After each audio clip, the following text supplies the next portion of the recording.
Kadau Tuhan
kita bersama bekerja giat di ladangnya, menuai jiwa-jiwa bagimu Yesus. Bermakmurlah, bermakmurlah bagi Allah, bermakmurlah baginya, bermakmurlah bagi Raja kita.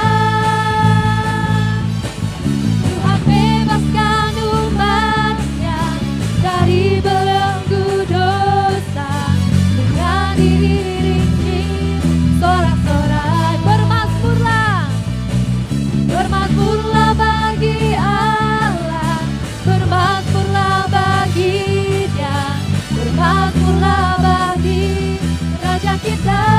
Haleluya. Tuhan bebaskan umatnya dari belenggu dosa, dengan diiringi sorak-sorai. Bermakmurlah, bermakmurlah bagi Allah, bermakmurlah bagi Dia, bermakmurlah bagi Raja kita. Tuhan bebaskan umatnya dari belenggu dosa, dengan diiringi sorak-sorai, sorak-sorai, sorak-sorai, sorak-sorai, sorak-sorai, sorak-sorai.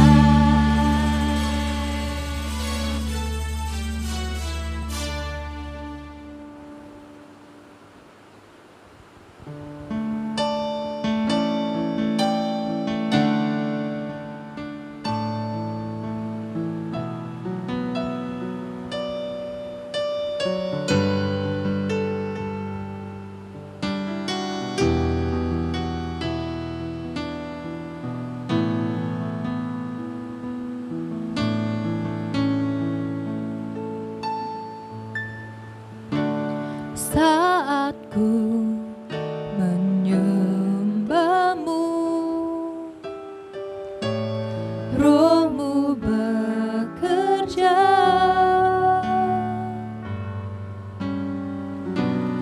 Saat ku memujimu, Kau bertakhta di atas pujian.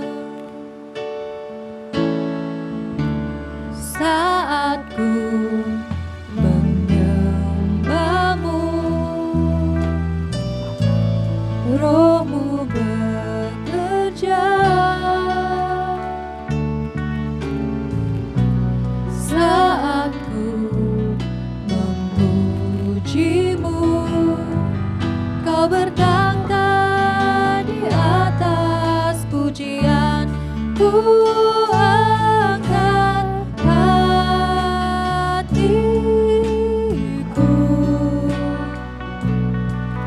ku pandang kekudusan-Mu. Saat ku sembah memujimu, ku rasakan kehadiran-Mu Tuhan. Ku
Shalom kepada jemaat Tuhan yang kekasih di dalam Tuhan Yesus Kristus.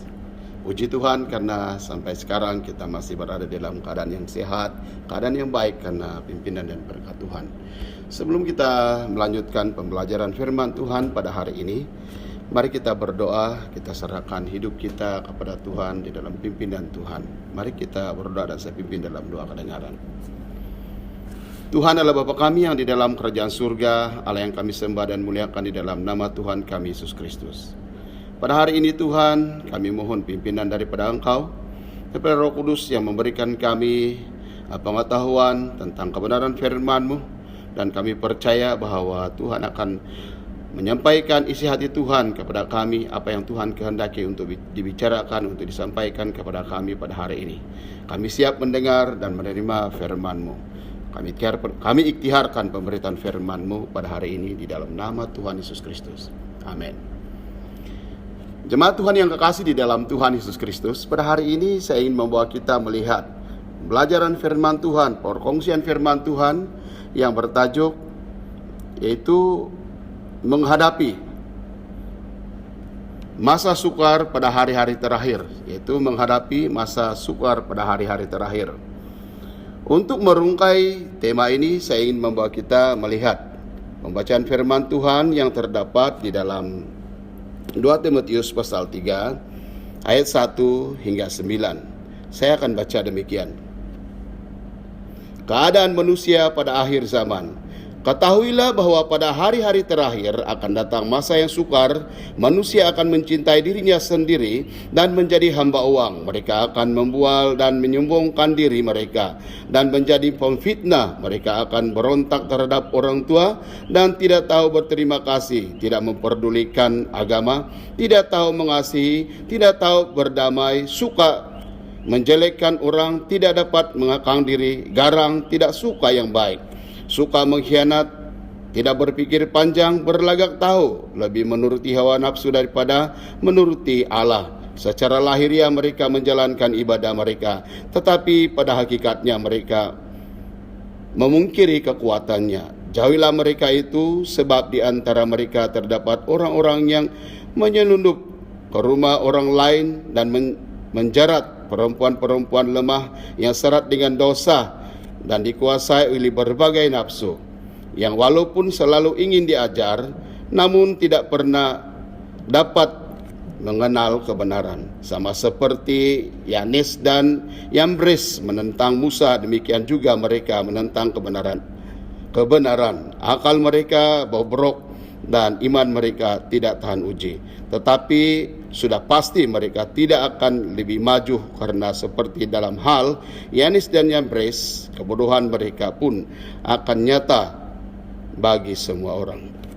Di dalam pembacaan kita ini kita dapat melihat dan mengetahuinya kalau kita membaca keseluruhan pasal dalam 2 Timotius ini daripada pasal 1 hingga 4. Teks ini merupakan satu nasihat, dorongan, dan juga satu peringatan Paulus kepada Timotius yang merupakan anak didiknya atau anak pelayanannya, yang ditabisnya sebagai pemimpin atau menggembalakan jemaat salah satu tempat, yaitu di Efesus, atau salah satu tempat yang berada di dalam Asia Kecil, yaitu di Efesus.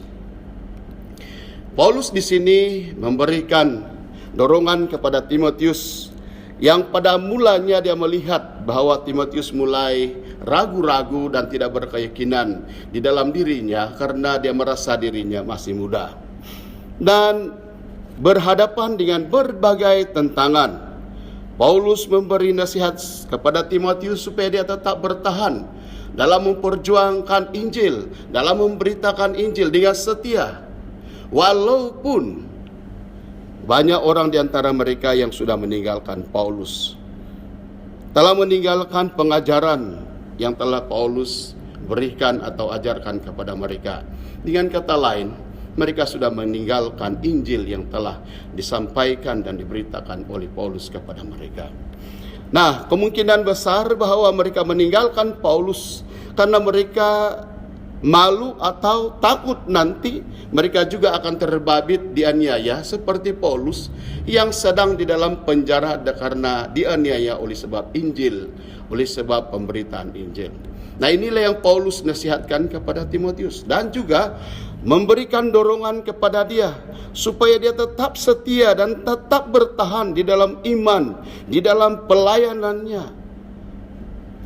Ini yang Paulus nyatakan kepada Timotius yang mulai ragu-ragu atau selalu terhimpit oleh keadaan persekitaran di mana ramai orang yang sudah mundur atau dalam arti kata lain sudah murtad daripada pengajaran yang benar atau sudah berbalik kepada kehidupan yang lama. Dan juga Paulus memperingatkan kepada Timotius tentang apa yang akan berlaku pada akhir-akhir zaman atau pada hari-hari terakhir. Paulus menggambarkan keadaan akan berlaku pada hari-hari terakhir dengan mengambil apa yang sedang berlaku di Asia Kecil, di mana semua orang atau ramai di antara mereka yang sudah berbalik kepada hidup lama mereka, sudah hidup di dalam kekuasaan dosa. Diawali dengan kata di sini bahwa mereka ini menuruti kehendak sendiri, hawa nafsu, menuruti kepentingan diri sendiri atau menuruti keinginan sendiri, penting diri sendiri. Kalau kita melihat di dalam pembacaan ini daripada pasal 3 ayat 2 hingga 9, Paulus telah menghurai secara terperinci tentang sifat-sifat dan perilaku orang-orang yang sudah jauh daripada Tuhan, orang-orang yang sudah berbalik kepada kehidupan lama. Di dalam ayat 2 dan 4 itu sudah cukup jelas memberi gambaran yang merupakan kesimpulan daripada semua apa yang dihurai oleh Paulus secara terperinci tentang sikap-sikap orang-orang yang sudah meninggalkan Tuhan. Dikatakan manusia akan mencintai diri sendiri dan menjadi hamba uang. Mencintai uang.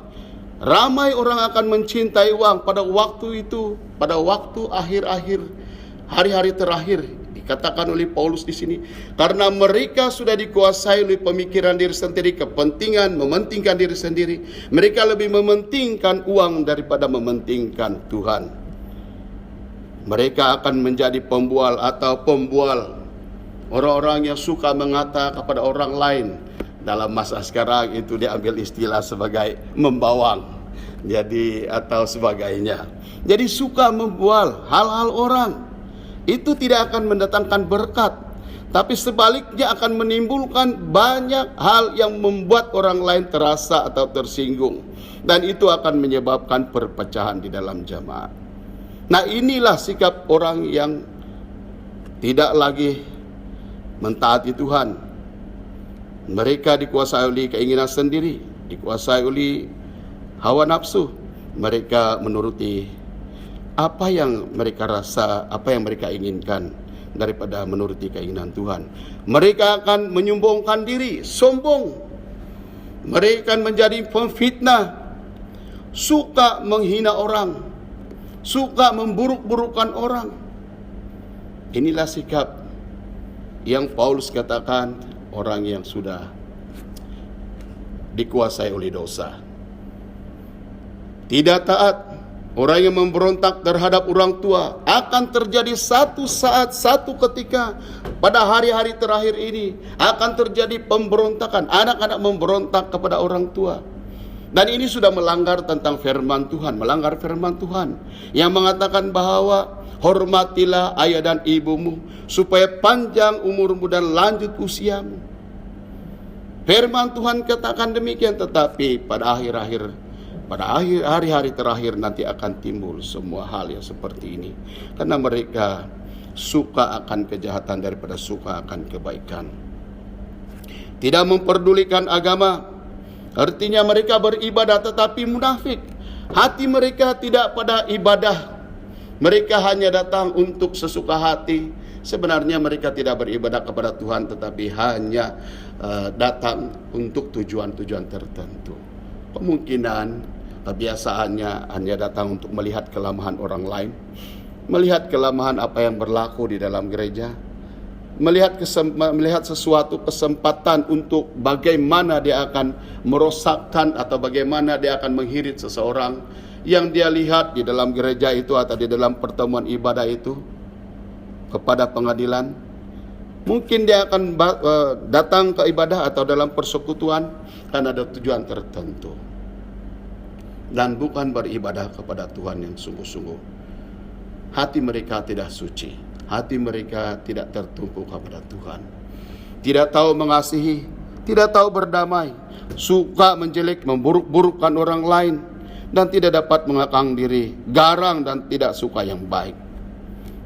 Akan timbul di dalam hati mereka ini hal-hal yang tidak baik, yaitu tidak ada kasih lagi, tidak ada damai, tidak suka perdamaian, suka untuk bergaduh atau menimbulkan pergaduhan, yaitu disebut di sini garang, tidak suka yang baik. Sikap manusia akan berubah, bukan lagi seperti apa yang disebut di sini penuh kasih sayang, saling mengasihi satu di antara yang lain. Sebaliknya apa yang dilihat di sini akan datang orang-orang yang dikuasai oleh keinginan sendiri, orang-orang yang sudah tidak lagi menuruti kebenaran firman Tuhan. Mereka hidup di dalam dosa dan akibatnya sikap mereka berubah menjadi garang dan tidak suka yang baik. Maksud di sini tidak suka yang baik artinya segala hal kebaikan tentang dirinya dan kebaikan tentang orang lain, mereka tidak suka lagi menolong dan membantu orang lain.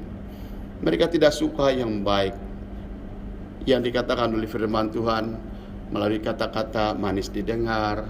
Sikap mereka menjadi satu kesaksian yang baik, boleh mendorong, membangun orang lain.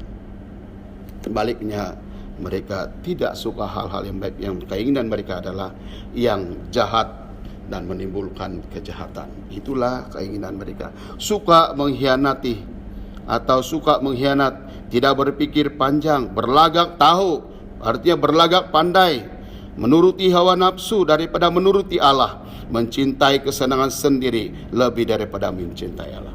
Nah, di dalam ayat 4 ini menyimpulkan ke semua hal yang dihurai oleh Paulus tentang keburukan-keburukan yang terjadi di masa-masa akan datang karena akibat dosa, di mana mereka ini tidak lagi menuruti kehendak Tuhan, tidak lagi menuruti Tuhan, tidak lagi menuruti apa yang difirmankan, apa yang diajarkan kepada mereka tentang kebenaran firman Tuhan, tidak lagi mencintai Allah, sebaliknya mereka dikuasai oleh dosa.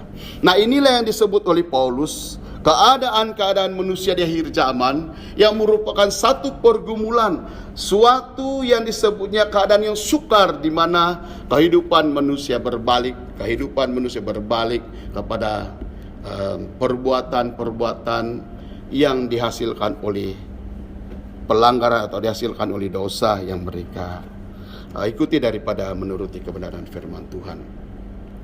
Saudara yang kekasih di dalam Tuhan Yesus Kristus, di dalam pembacaan kita ini banyak memberikan kepada kita satu peringatan bahwa satu saat nanti, satu hari, ada satu masa-masa akan datang ini, kita akan bertemu, kita akan menghadapi masa-masa yang sukar. Dan inilah yang Paulus katakan masa sukar, di mana manusia akan berbalik kepada kehidupan lamanya, di mana manusia menyukai, mengingini dosa daripada mengingini kebenaran firman Tuhan, di mana mereka lebih cenderung menuruti keinginan dosa daripada keinginan Tuhan. Mereka lebih cenderung menuruti hawa nafsu yang dikuasai oleh dosa, sehingga hidup mereka, moral mereka rusak, sehingga kepribadian mereka tidak lagi memuliakan Tuhan, bahkan akan mempengaruhi gereja, kemerosotan gereja, karena mereka sudah tidak taat lagi pada Tuhan, tetapi lebih taat kepada penguasa-penguasa di dunia ini yang gelap ini, lebih taat kepada diri sendiri, lebih mementingkan diri sendiri yang suka akan dosa. Saudara yang kekasih di dalam Tuhan,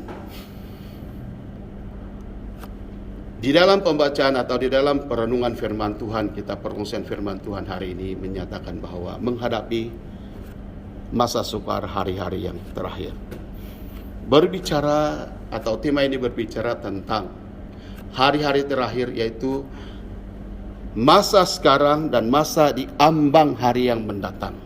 Artinya pada masa sekarang menjelang hari yang mendatang. Kita tidak tahu bila hari-hari terakhir itu dan bila kesukaran itu datang. Tetapi apa yang Paulus nyatakan di dalam bahagian ini memberikan kepada kita satu dorongan atau mendorong kita untuk berjaga-jaga. Apa yang harus kita lakukan untuk menghadapi masa-masa sukar ini? Dan yang pertama, kalau kita melihat dari awal pasal 1, pasal 2, pasal 3 dan pasal 4 adalah yang pertama, harus hidup penuh tertib dan disiplin di dalam diri sebagai orang percaya. Maksudnya disiplin di sini adalah seperti seorang tentara yang bila maju tidak akan berpaling ke belakang lagi, tetapi dia akan terus maju menuruti komandan dia. Setia. Dan inilah yang kita harus usahakan di dalam kehidupan kita, supaya kita tetap setia di dalam Tuhan. Mengatur waktu dengan disiplin, dengan penuh disiplin. Masa bersama dengan Tuhan. Masa berdoa. Masa merenungkan firman Tuhan. Dan yang kedua adalah kita harus berbalik dan mentaati Tuhan. Taat kepada Tuhan. Mengutamakan Allah daripada yang lain, lebih utama daripada yang lain. Dan yang ketiga, harus memelihara kasih kita yang mula-mula kepada Tuhan. Kalau kita melihat di sini, Paulus memberikan gambaran kepada manusia pada zaman-zaman akhir, yaitu mereka yang lebih mencintai diri sendiri daripada mentaati Allah. Dalam arti kata lain, manusia kehilangan kasih kepada Tuhan. Mereka lebih mengasihi diri sendiri daripada mengasihi Tuhan. Oleh sebab itu, saudara yang kekasih di dalam Tuhan Yesus Kristus, marilah kita memelihara, mempertahankan kasih kita yang semula, supaya kita dapat berkemampuan dan memiliki kekuatan untuk berhadapan dengan masa-masa yang sukar yang dikatakan oleh Paulus di dalam bahagian ini, bahwa akan tiba waktu masa-masa yang sukar. Saudara yang kekasih di dalam Tuhan Yesus Kristus, ada dua hal yang antara lain yang perlu kita pertahankan di dalam kehidupan kita, supaya kita mampu bertahan menghadapi masa-masa yang sulit, masa-masa yang sukar yang dikatakan di dalam pembacaan kita pada hari ini. Yang pertama adalah kita akan berusaha setia di dalam pelayanan, setia melayani Tuhan, setia untuk memelihara kebenaran, memelihara Injil yang telah kita terima, setia untuk memberitakan kabar baik dengan penuh sabar. Walaupun dalam keadaan menderita, dalam keadaan yang senang ke apapun keadaan, kita tetap memperjuangkan Injil, yaitu kabar baik tentang keselamatan di dalam Tuhan kepada setiap orang. Setia berpegang kepada kebenaran firman Tuhan. Dan yang kedua adalah kita berusaha untuk setia di dalam iman kepada Yesus Kristus, yang adalah sumber segala kekuatan, sumber keselamatan dan pengharapan kita. Supaya dengan demikian kita akan mampu dan dapat bertahan, berdiri teguh, tidak mudah digeserkan dengan apapun keadaan, karena Kristus yang menopang kita. Marilah kita sama-sama, di samping kita memelihara diri kita di dalam Tuhan, kita juga akan terus berusaha melayani satu di antara yang lain, dengan arti kata lain, melayani dengan jalan saling menolong dan saling membantu, supaya kita sama-sama dapat bertumbuh dan dengan satu suara, satu hati kita memuji dan memuliakan Tuhan kita. Kiranya firman Tuhan pada hari ini memberikan dorongan dan galakan kepada kita, dan mempersiapkan diri kita sendiri, mendorong kita supaya dapat dipersiapkan untuk menghadapi hari-hari yang mendatang yang kita tidak tahu apa cabaran yang bakal kita hadapi akan mendatang. Namun di dalam pembacaan firman Tuhan ini, atau dalam pembacaan kita atau pembelajaran firman Tuhan pada hari ini, memberikan kepada kita satu gambaran yang jelas bahwa inilah yang disebut, yang dikatakan Paulus, hari-hari yang sukar, hari-hari yang malap, yaitu keadaan manusia yang penting diri sendiri, yang dikuasai oleh dosa dan tidak taat lagi kepada Allah, sudah kehilangan kasih kepada Tuhan.